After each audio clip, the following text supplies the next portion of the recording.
આ દુનિયામાં જો સૌથી તાકાતવાર કોઈ વસ્તુ હોય તો એ લોખંડ છે. કારણ કે લોખંડ છે ને એ ગમે એ વસ્તુને કાપી નાખે છે. પણ લોખંડ કરતાં કોઈ તાકાતવાર હોય તો એ અગ્નિ છે. કેમ કે અગ્નિ લોખંડને ઓગાળી શકે છે. અને અગ્નિ કરતાં કોઈ તાકાતવાર હોય તો એ પાણી છે. કારણ કે પાણી છે ને એ ગમે એવી અગ્નિને ઓલવી નાખે છે. અને પાણી કરતાં કોઈ તાકાતવાર હોય તો એ મનુષ્ય છે. કારણ કે મનુષ્ય છે ને એ પાણીને પી જાય છે.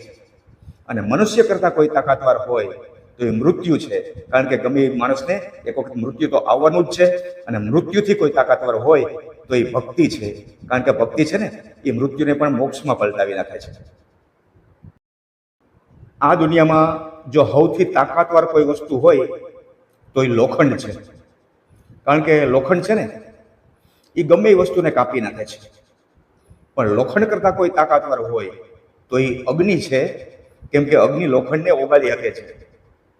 અને અગ્નિ કરતાં કોઈ તાકાતવાર હોય તો એ પાણી છે. કારણ કે પાણી છે ને એ ગમે એવી અગ્નિને ઓલવી નાખે છે. અને પાણી કરતાં કોઈ તાકાતવાર હોય તો એ મનુષ્ય છે.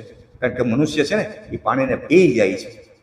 અને મનુષ્ય કરતાં કોઈ તાકાતવાર હોય તો એ મૃત્યુ છે. કારણ કે ગમે એ માણસને એક વખત મૃત્યુ તો આવવાનું જ છે. અને મૃત્યુથી કોઈ તાકાતવાર હોય તો એ ભક્તિ છે. કારણ કે ભક્તિ છે ને એ મૃત્યુને પણ મોક્ષમાં પલટાવી નાખે છે.